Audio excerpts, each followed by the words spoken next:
Which of the following is not a commonly occurring type of injury? So remember, with our not questions, we're looking for which option is incorrect. So when we look at our choices and we try and determine which of the following is a type of injury and which is not, we'll just remember that injuries are physical issues typically externally to the body. So usually if you injure yourself, you might think of stubbing your toe, hitting something against the wall, getting something hit on you, a cut.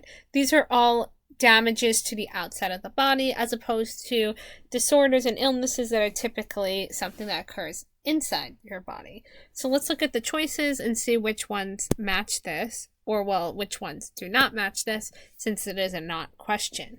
So option A states laceration, and a laceration is kind of like a fancy word for a cut.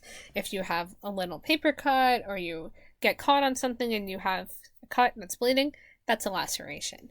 And that is a type of injury or an external problem to the body.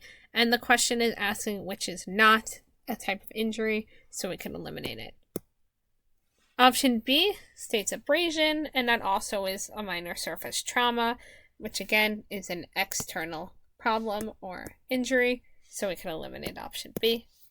Option C states a fracture, and although this is internal, the fracture occurred due to something external. So maybe you fractured your wrist because you hurt it against something, you fell and it hit against the floor and it fractured. And a fracture is another word for a broken bone, which is in fact a common injury. So we'll eliminate that.